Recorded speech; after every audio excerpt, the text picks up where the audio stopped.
मंदिर क्यों? स्कूल क्यों नहीं बनवाते? कॉलेज क्यों नहीं बनवाते?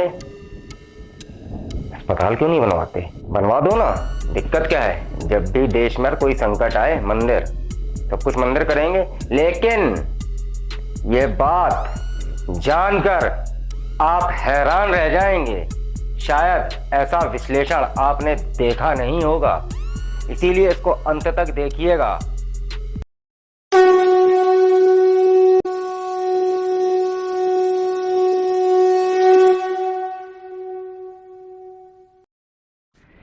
नमस्कार, जय श्री राम, जय महाकाल, वंदे मातरम, भारत माता की जय। मित्र, मैं एडवोकेट समीर व्यास आर्वत लीगल सेल के इस वीडियो में आपका हार्दिक स्वागत एवं अभिनंदन करता हूं। मेरे वीडियो को अंत तक देखिएगा, चैनल को सब्सक्राइब करना ना भूलिएगा, सांप्रदायिक सौहार्द बनाए रखिएगा, लाइक, कमेंट और शेयर जरूर कीजिएगा। जब भी देश पर कोई आपदा आती है तो अधिकतर ट्विटर पर ट्रेंड करता है, या फिर सोशल मीडिया पोस्ट पे, या फिर न्यूज़ में, या फिर कोई कई सेकुलर जो लिबरांडू टाइप के लोग हैं वो बताते घूमते हैं कि भाई मंदिर नहीं बनना चाहिए, मंदिर की जगह अस्पताल बनना चाहिए, स्कूल बनना चाहिए, कॉलेज बनना चाहिए। इस समय कोरोना महामारी बहुत तेज़ी से फैल रही है, तो मंदिरों को बनाने की क्या ज़रूरत है, वहाँ पर पैसा खर्च करने की क्या ज़रूरत है, हम लोग मंदिर की जगह अस्पताल बना देते हैं, इतनी ज़मीन वहाँ पर बेकार पड़ी है, उसकी क्या ज़रूरत है। लेकिन आपको एक बात जानकर हैरानी नहीं ताज्जुब होगा। उससे पहले करते हैं हम एक मुहावरे का विश्लेषण। आपने बहुत सुना होगा एक मुहावरा, जिसका अर्थ इस तरीके से पेश किया आप लोगों के सामने कि मतलब भगवान को बदनाम करने में कसर नहीं छोड़ी गई। ये जो मुहावरा जो निकला, जिसका जनक ये जो सेकुलर समाज जो अपने आप को कहता है, उस मुहावरे के बारे में मैं थोड़ा सा बताऊंगा। वो मुहावरा है, मुंह में राम बगल में छुरी। क्यों भाई? क्यों भाई? जैसे मोहम्मद में कहाँ राम है? बताओ ना। कौन सा ऐसा वर्ल्ड का, विश्व का संगठन है जिसमें श्री राम का नाम है, जिसमें श्री कृष्ण का नाम है? बताओ, है कोई ऐसा संगठन?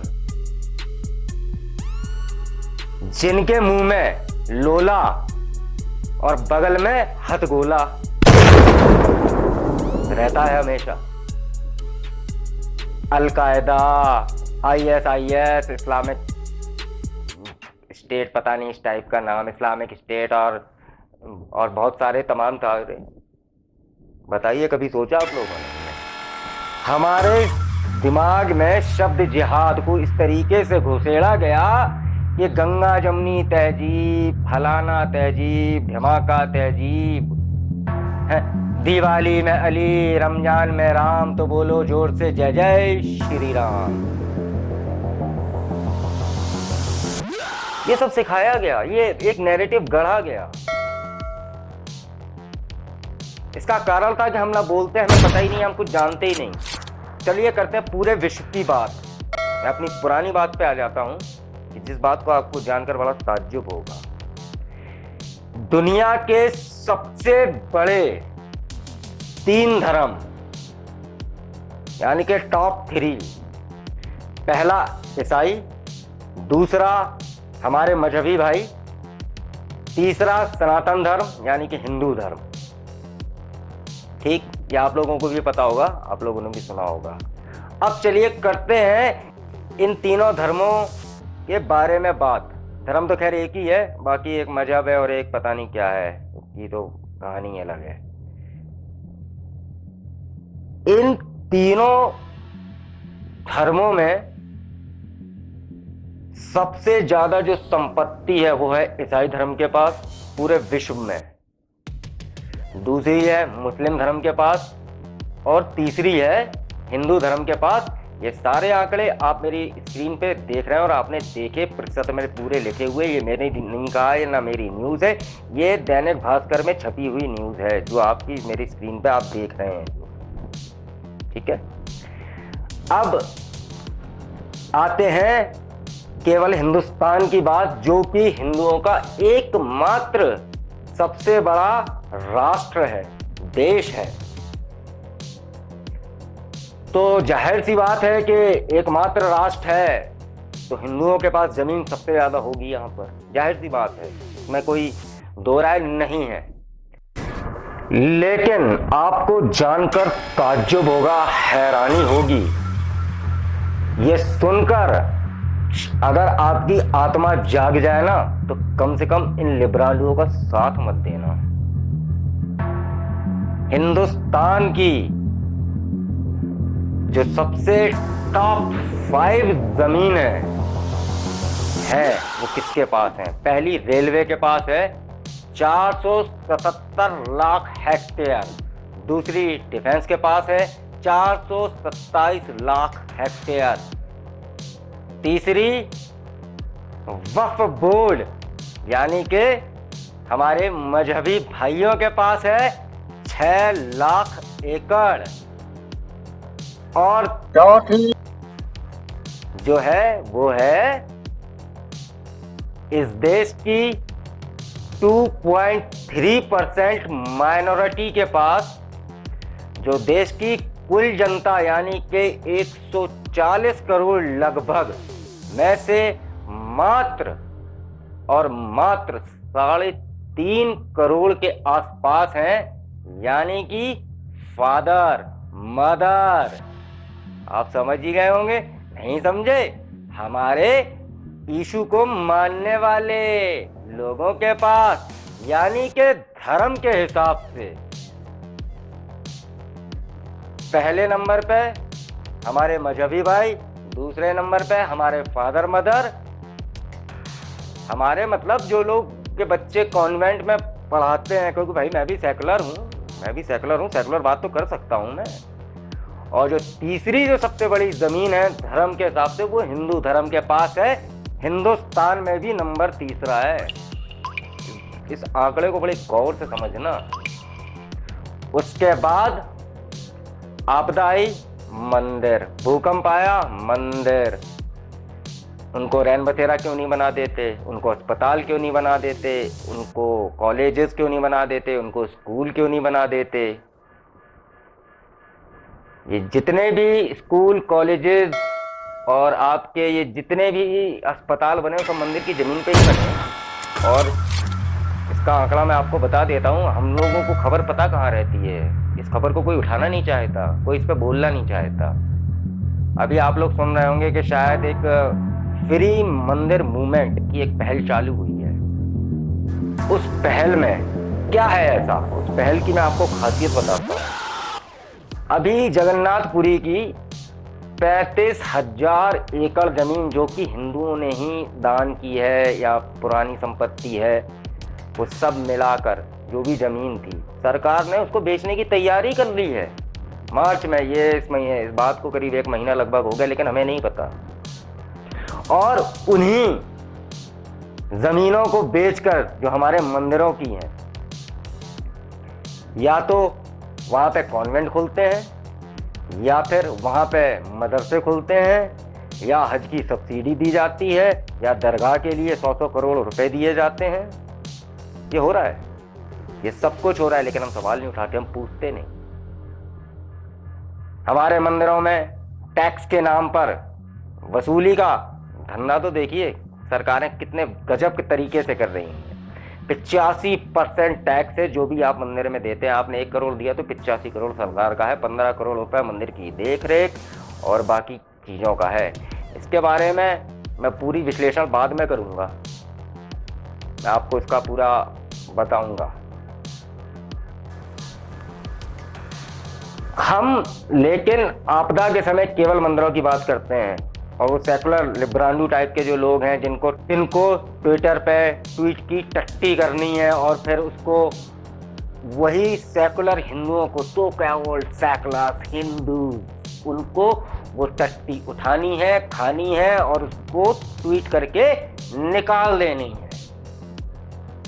और उस पर कुछ सेकुलर हिंदू ताली बजाते हैं, वाह वाह वाह वाह, क्या बात है, गंगा जमनी तहजीब, वाह। दिवाली में अली, रमजान में राम, बोलो जय जय श्री राम। लोगों को नहीं दिखता। ऐसे मैंने कई वीडियोस बनाए हैं, मैं इंप्रेशंस डाल रहा हूँ, इन वीडियोस को आप देख लेना, डिस्क्रिप्शन में भी दे दूंगा, ऊपर आई बटन पे भी आप क्लिक करके देख लेना, आई बटन यहाँ पर आता है, देख लेना आप। ये मिथक फैलाया गया, ये सारे मिथक ऐसे फैलाए गए, इस तरीके से फैलाए गए कि हम उसको समझ ही नहीं पाए कि हो क्या रहा है। शब्द जिहाद हम समझ ही नहीं पा रहे हैं। गुनाह उर्दू का शब्द, लेकिन गुनाहों का देवता खुदा नहीं। हवस उर्दू शब्द, लेकिन हवस का पुजारी, हवस का मौलाना या मौलवी नहीं। क्यों? आखिर क्यों? सेकुलरिज्म यहीं से शुरू होता है, धर्म से, हमारे हिंदू धर्म से। हाँ होता है, क्योंकि हमारे अंदर ही गद्दार छुपे बैठे हैं, जो समय समय पर निकल के आते हैं, कभी अवार्ड वापसी गैंग के रूप में। एक सीरीज सी चल रही है देश में, एक सीरीज चल रही है हिंदुओं की, ये एक सीरीज चल रही है। उनको बार बार ये बताया जा रहा है, उन्हें ये चीज दिखाया जा रहा है कि तुम्हें आवाज उठाओगे नहीं तो हम ये करेंगे। हम आवाज, कुछ हिंदू आज जागृत हैं, वो आवाज उठाते हैं तो उनको थोड़ा सा डर है, लेकिन अभी वो डर नहीं है, क्योंकि अभी वो खुद डरे हुए हैं। वो रोडों पे निकलते हैं। यति गुरुजी की ये वीडियो देखिए आप, वीडियो।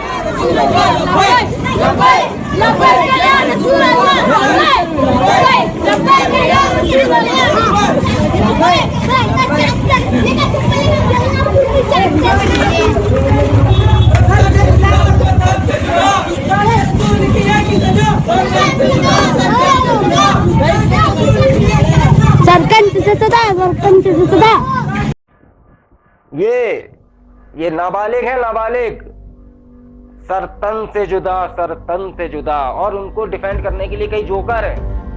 मैंने कहा कि प्रॉफिट की शान में जो गुस्ताखी करता है उसकी सजा एज पर शरिया लॉ है, लेकिन यहां पर हिंदुस्तान में शरिया लॉ नहीं है, लिहाजा वो यहां पर इंप्लीट नहीं होगा। इस्लामिक ममालिक जितने अरब कंट्रीज है वहां पर इंप्लीट होगा। आप किसी की भावनाओं को आहत करके अपने चैनल पे लाकर जो शरिया लागू कराना चाह रहे हैं, बात बोलने पर ये लोग भारत विरोधी, ये लोग संविधान विरोधी, ये लोग कट्टरपंथी। तो क्या आप हिंदू राष्ट्र बनाना चाह रहे हैं? लाना चाह रहे हैं, गला काट तो क्या आप हिंदू राष्ट्र बनाना चाह रहे हैं जी? इन जोकरों को भी देखिए, इन जोकरों को देखिए आप। ये जो जोकर है आपको ये वीडियो में दिख रहा है ना, ये कार्टून कैसे डिफेंड कर रहा है। ये पूरा वीडियो आप जी न्यूज़ की यूट्यूब चैनल पर, ये पूरा वीडियो आप जी न्यूज़ के यूट्यूब चैनल पर जाकर देख सकते हैं, मैं आपको नीचे लिंक दे दूंगा। देखिए लोग, इन लोगों को सच्चाई हजम नहीं होती। ये मैडम देखिए क्या बोल रही हैं। उसके बाद ये मौलाना जो पीली टोपी लगाए हैं, ये देखिए आप। आज आप मुझे जवाब देंगे, ढोंगी मौलाना कादरी, आज आप मुझे जवाब देंगे। बोलने तो दीजिए, वो क्या बोल रही हैं सुन तो लीजिए ना, बाद में बात की बातें बात। अमन, मैं बिल्कुल माफी नहीं मांगना चाहूंगी और आज आपके चैनल के माध्यम से ये घोषणा कर रही हूं कि इस बात को बार बार दोहराऊंगी और अपनी पूरी तेज बुलंद आवाज के साथ दोहराऊंगी कि इस्लामिक स्टेट के सबसे बड़े भुक्तभोगी इस्लाम रहा है। इस्लामिक स्टेट का सबसे बड़ा भुक्तभोगी इस्लाम को मानने वाले लोग रहे हैं। लेकिन इस्लाम का दुर्भाग्य ये रहा है कि जो इस्लाम को जानते हैं वो लोग मौन रहते हैं। जब हिंदू देवी देवताओं की बेइज्जती होती है, अपमान होता है, तो वो लोग मौन होते हैं। जब एमएफ हुसैन हमारी देवियों के नग्न तस्वीरें बनाते हैं तो हम मौन क्यों रहते हैं? जब हमारी मातृभूमि का अपमान होता है, उसको बांट के इस्लामिक स्टेट बनाई जाती है, तो हम लोग मौन क्यों रहते हैं? जब कमलेश तिवारी जी का गला काटा जाता है, आतंकवाद फैलाया जाता है, तो हम लोग मौन क्यों रहते हैं? गुस्ताखे रसूल सबसे बड़ा मैं मानती हूँ जैश ए मोहम्मद। सुबही खान ने जो प्रॉफिट मोहम्मद की बॉडी के बारे में नौजुबिल्ला सुम्मा माजल्ला सड़ा हुआ जो लफ्ज इस्तेमाल किया है, यह सरासर गुस्ताखी है। मैं जी टीवी के जरिए सारे हिंदुस्तान के मुसलमानों से, उलमा से अपील करूंगा कि यह सुबही खां को इस्लाम से खारिज करे। यह इस्लाम में रहने के काबिल नहीं है। पता नहीं कहां का टोपा कहां लगाए है, ये भी लल्लन टोपा है। ये देखिए इनको कैसे बोल रहा है कि निकल जाइए बाहर, निकल जाइए, निकल जाइए, आपको इस्लाम से बेदखल करवा देंगे, फलाना फतवा जारी हो रहा है टीवी डिबेट में, लाइव टीवी डिबेट में। ये हाल है, ये इतने डरे हुए हैं। इनका डर देखते ही बनता है साहब। माइनॉरिटी के नाम पे ऐसा भ्रम फैलाया गया कि जब से माइनॉरिटी कमीशन बना है उसमें माइनॉरिटी के नाम पे केवल और केवल हमारे मजहबी भाई हैं बैठे हुए हैं। उनकी संख्या वहां पर बाहुल्य है, लेकिन वो अल्पसंख्यक है। माइनॉरिटीज हैं 40 करोड़ की, सिख मात्र 3.5 करोड़, ईसाई तो मैंने आपको बता ही दिया लगभग 2.5% के आसपास, 60 लाख जैन और कुछ 0.1% पारसी, थोड़े बहुत यहूदी। बस ये है माइनॉरिटी की परिभाषा देखिए। उनके अध्यक्षों की लिस्ट देखिए, माइनॉरिटी कमीशन पे जाके आप खुद देखिएगा, ये लिस्ट आप मेरी स्क्रीन पे भी देख लीजिए, और माइनॉरिटी कमीशन की साइट पे जाके कभी अध्ययन करिए, पढ़िए। मिथक फैलाया गया लड़ाई दंगे करवाने के लिए, मिथक फैलाया गया असली संविधान किसी ने देखा नहीं, किसी को पता ही नहीं असली संविधान है क्या, उसमें था क्या। संविधान के नाम पे देश में लड़ाइयाँ हो रही हैं भाई साहब, हिंदू आपस में लड़ा जा रहा है, कोई नीला सलाम पेल रहा है, कोई लाल सलाम पेल रहा है भाई साहब, रंगों की धज्जियां उड़ा रखी हैं ला। लेकिन हम नहीं सुधरेंगे, हमें आदत लग चुकी है, हमें सारी चीजें वो लग चुकी है, हमें अपनी बेइज्जती हर जगह करवानी है। ये सिर्फ सेकुलर है, इनसे कभी किसी ने प्रश्न करने की कोशिश की कि मंदिर में ही सब कुछ क्यों, मंदिर में ही क्यों, मस्जिद में क्यों नहीं, चर्च में क्यों नहीं? नहीं, किसी ने नहीं पूछने की कोशिश की, क्योंकि हम पूछने ही नहीं चाहते।